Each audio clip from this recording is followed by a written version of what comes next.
आजच्या घडीला बहुतांश लोक नोकरीच्या निमित्ताने त्यांचे मूळ जन्मस्थान सोडून शहरात वसले आहेत. त्यामुळे कधी ना कधी प्रत्येक जण जन्मस्थानी जातच असतो.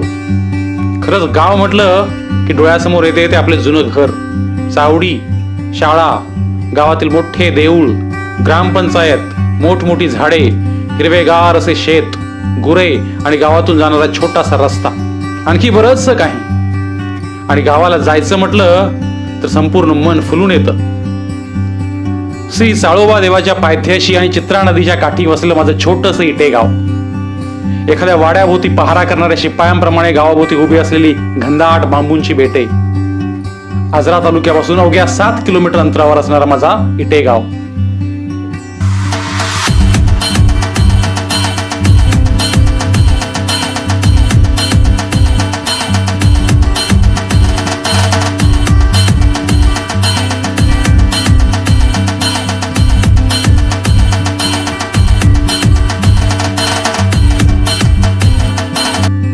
गावच्या सीमेवर येताच आई श्री मरगुबाईचे दर्शन होते.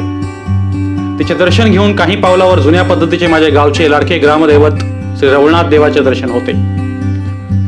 श्री रवळनाथ देवाचे दर्शन मनसोक्त व शांत चित्ताने घ्यावे. श्री रवळनाथ अनेक आसमानी संकटांना पळवून लावणारा माझ्या गावचा जणू तारणहार. श्री रवळनाथ देवाच्या मंदिरात व सभोवती फार म्हणजे सुमारे 400 वर्षांपूर्वीच्या अनेक पुरातन मूर्ती आहेत. श्री रवळनाथ देवाच्या डाव्या बाजूला श्री शंभू महादेवाचे शिवलिंग, समोर सातेरी देवी, तसेच बाजूला भावेश्वरी देवी आहे. व श्री रवळनाथ देवाच्या समोर उमराच्या झाडाखाली असलेला श्री गावडेवस ही फार जुनी व संकटांना धावणारी देवस्थाने आहेत. आजूबाजूला डौलदार मोठे मोठे वृक्ष व अनेक बागडणारे पक्षी जणू असतात. जणू ती आमची पंढरीच.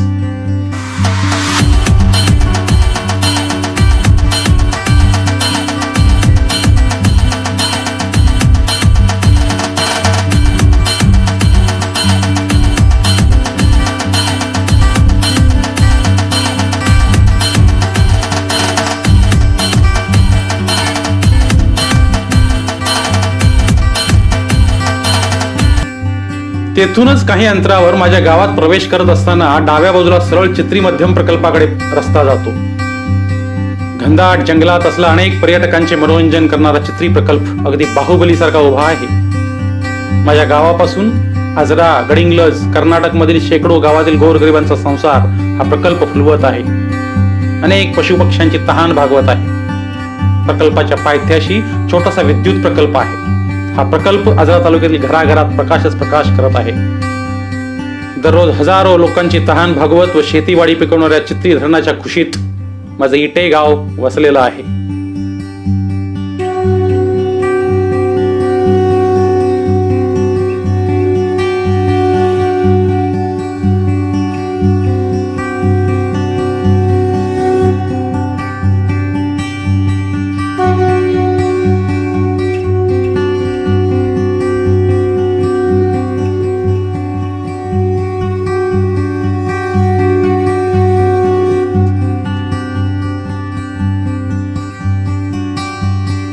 फक्त 700 ते 800 लोकवस्ती व जुन्या चालीरीतीचे म्हणजे संस्कृतीचे माझे गाव इटे. सखल उंचावर असणारे गावातील घरे, रुंद अरुंद असणारे गावातील रस्ते, गावच्या मधोमध असणारी गावातील शाळा म्हणजे आमची आई. तिने अनेक चांगले विद्यार्थी घडवले. तिने तर चमत्कारच केला आहे. माझ्या गावचे नाव बदलून मास्तरांचे गाव असे तालुक्यात नामकरण केले. अनेक शिक्षक, वकील, फौजी, डॉक्टर, इंजिनियर शाळे निर्माण केले. आमची शाळा 1ली ते 7वी पर्यंत. शाळेत पिण्याच्या पाण्याची उत्तम सोय आहे. उत्कृष्ट प्रकारचे खेळाचे साहित्य आहे.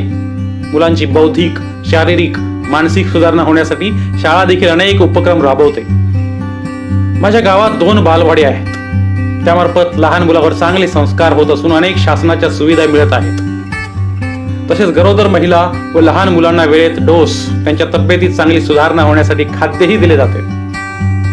त्यामध्ये काम करणाऱ्या सेविका, मदतनीस लहान मुलांची व गरोदर महिलांची चांगली सेवा करत आहेत. शाळेच्या पायथ्याशी छोटीशी ग्रामपंचायतीची इमारत आहे, जिने अनेक योजना राबवून गावचा जास्तीत जास्त विकास करण्याचा प्रयत्न केला आहे. राष्ट्रीय पेयजल योजनेतून पिण्याच्या पाण्याचा कायमचा प्रश्न संपवलेला आहे. शासनाच्या यशवंत ग्राम समृद्धी योजनेतून शेतीसाठी पाणी ही योजना कार्यान्वित केली आहे. लाईटची व्यवस्था, तसेच गटारी, रस्ते, घरोघरी शौचालय, पाणी इत्यादी अनेक विकास कामे केली आहेत. तसेच महात्मा गांधी तंटामुक्त योजना राबवून गावातील छोटे मोठे वाद तंटे मिटवून गावाला तंटामुक्त गाव पुरस्कार मिळवून दिला आहे. तसेच ग्राम स्वच्छता पुरस्कार असे अनेक पुरस्कार मिळवून दिले आहेत.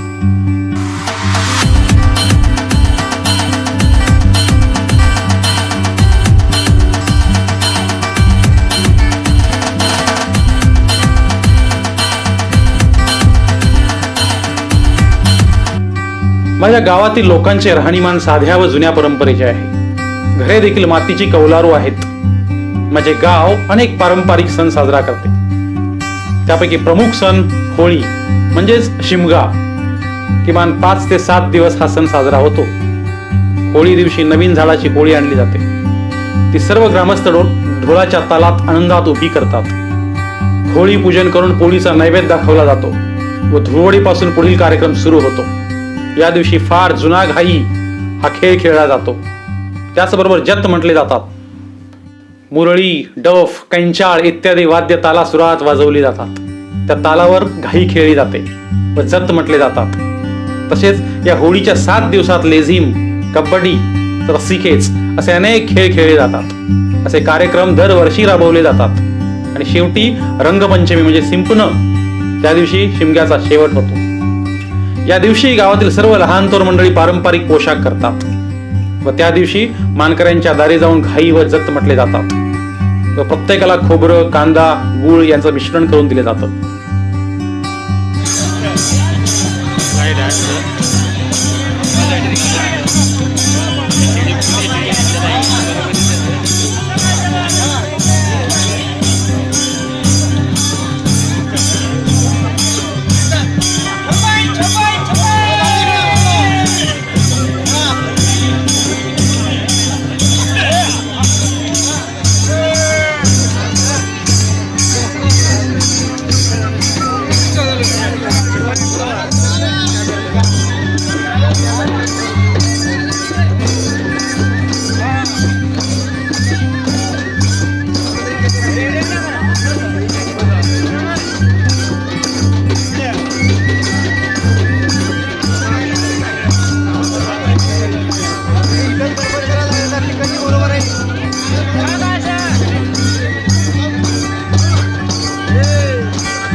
संध्याकाळी 7 वाजता रोंबाट निघते.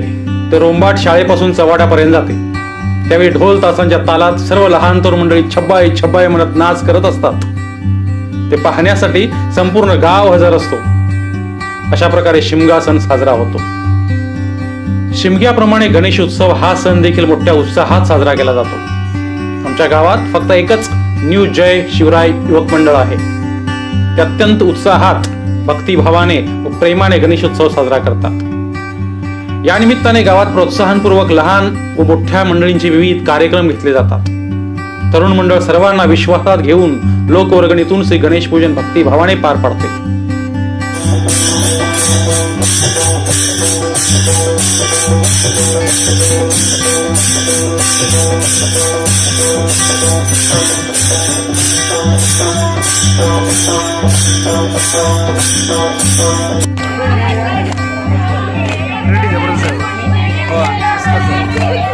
HD सारखं वाटते का जबरदस्त.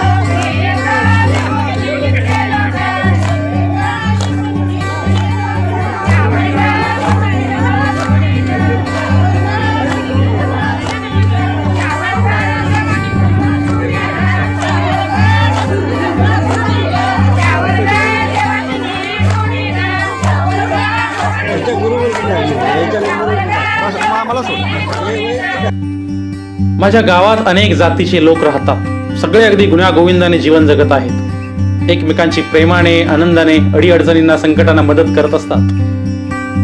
माझ्या गावचा प्रमुख व्यवसाय शेती. ही शेती दऱ्याखोरात व खडकात अगदी जंगलाला लागून आहे. प्रमुख पिके ही भात, नाचणी, भुईमूग, ऊस ही आहेत. जंगलातून वाहणाऱ्या एका ओढ्यावर अनेक आडवे बांध, मळबंद बांधून पाटाद्वारे पाणी शेतीला घेतले जाते.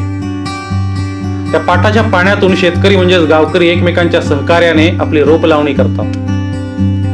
पूर्वी प्रत्येकाच्या घरी बैल व रेडा जुडी अवत होती. त्यांच्याकडून रोप व नाचणी लावणी करत असत. पण आता आधुनिक जगात आता काही लोकांनी पॉवर टेलर आणल्याने पॉवर टेलर मार्फत जास्तीत जास्त रोप लावणी लोक करत असतात. माझ्या गावाभोवती मोठं घनदाट जंगल आहे. अनेक प्रकारच्या झाडे वेलींनी संपूर्ण जंगल भरलेलं आहे. जंगलात दरवर्षी अनेक झाडांची लागवड केली जाते. या घनदाट जंगलात श्री साळोबा देव आहे. दरवर्षी आमच्या गावातून डोंगर कड्यातून श्री रवळनाथ देवाची पालखी ढोल ताळ मृदंगाच्या गजरात झाडाझुडपातून मार्ग काढत साळोबा देवाच्या भेटीला जाते. श्री साळोबा देव हे आमच्या गावातील जागृत देवस्थान आहे.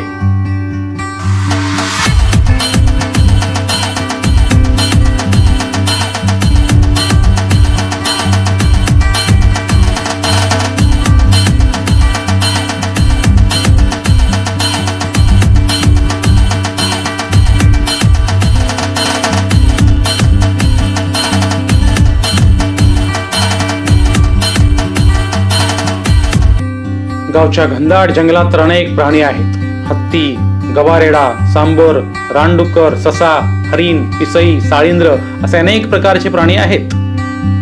जंगलापासून मोठ्या प्रमाणात जाळण्यासाठी वाळलेली लाकडे उपलब्ध होतात.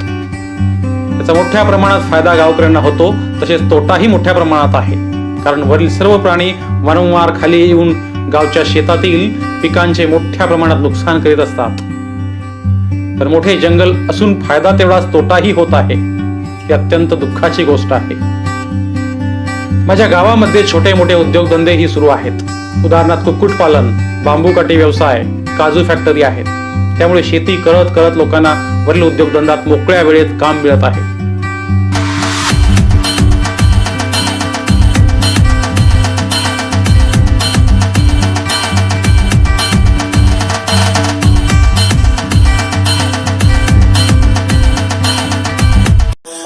एकूण काय तर माझं गाव म्हणजे स्वर्गातील जणू नंदनवन. माझ्या गावाबद्दल जेवढं लिहावं तेवढं शब्द अपुरे पडतील. माझ्या छोट्याशा इथे गावाला कोटी कोटी प्रणाम.